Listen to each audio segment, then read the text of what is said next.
नमस्कार, आप देख रहे हैं द हिंद 24 न्यूज और मैं हूं आपके साथ साक्षी निर्वाण।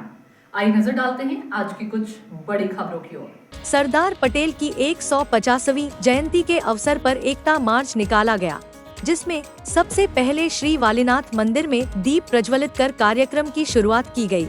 इस अवसर पर बोलते हुए थारा वालीनाथ मंदिर के 1008वें महंत श्री घनश्यामपुरी बापू, राज्यसभा सांसद बाबूभाई देसाई, जिला भाजपा अध्यक्ष कीर्ति सिंह वाघेला, बनास बैंक के अध्यक्ष दह्याभाई पिलियातर, थारा मार्केट यार्ड के पूर्व अध्यक्ष अंडाभाई पटेल, अध्यक्ष ईश्वर भाई पटेल, थारा नगर पालिका के पूर्व अध्यक्ष पृथ्वीराज सिंह वाघेला और थारा दरबार गढ़ के चंद्र सिंह जी वाघेला, शैलेंद्र सिंह वाघेला, अध्यक्ष महाकाल सेना बनासकांठा, बकुभा वाघेला, होटल शुभम थारा, अमर सिंह सोलंकी, महासचिव कांकरेज तालुका भाजपा, जेनुभा वाघेला, प्रमुख राजुभा वाघेला, अध्यक्ष श्री कांकरेज युवा जागीरदार राजपूत केलवानी मंडल करशन भाई जोशी, सरपंच कांकरेज मामलतदार VM पटेल और कांकरेज तालुका विकास अधिकारी नरेश भाई चौधरी सहित सिस्टम के अधिकारी और राजनीतिक और सामाजिक नेता उपस्थित थे, जिसमें थारा NCC कैडेट्स शामिल थे।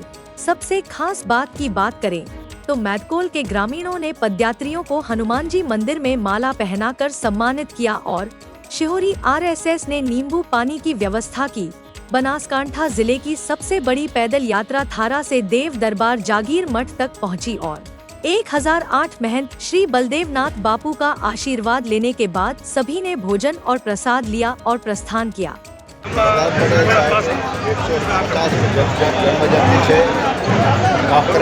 विशाल पदयात्रा અહીંથી વાળીનાથ માર્ગમાંથી નીકળી ઓગણનાથના ચરણોમાં જવાની છે। સરદાર સાહેબે જે આપણા દેશ માટે જે કામ કર્યું છે એ ક્યારેય ભૂલી શકાય એવી પોઝિશન નથી। એટલે આપણા યશસ્વી વડાપ્રધાને જે આ દેશ માટે જે લોકોએ બલિદાનો આપ્યા છે। ગુજરાતની અંદર સરદાર પટેલની 150મી જન્મજયંતિની જે ઉજવણી કરવામાં આવી રહી છે, તેમાં કાંકરેજ તાલુકો જે એવો છે જ્યાં અહીંયાથી 11 કિલોમીટર લાંબી પદયાત્રા કરવામાં આવી રહી છે। શું કહેશો? भारतीय जनता पार्टी द्वारा अपना देश पूर्व गृहमंत्री नायब वड़ा प्रधान सरदार वल्लभ भाई पटेल साहेब ने 150મી जन्मजयंति प्रसंगे एकता यात्राનું આયોજન કરવામાં આવ્યું છે।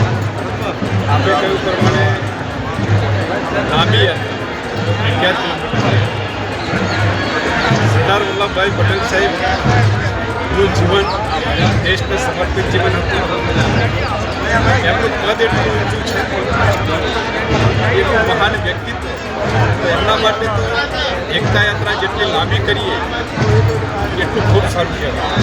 અહીં તાલુકામાં તો 11 કિલોમીટરની યાત્રા છે, પણ દેશના કેન્દ્રીય મંત્રી શ્રી વિશુભાઈ માંડવિયાજી। देखते रहिए द हिंद 24 न्यूज।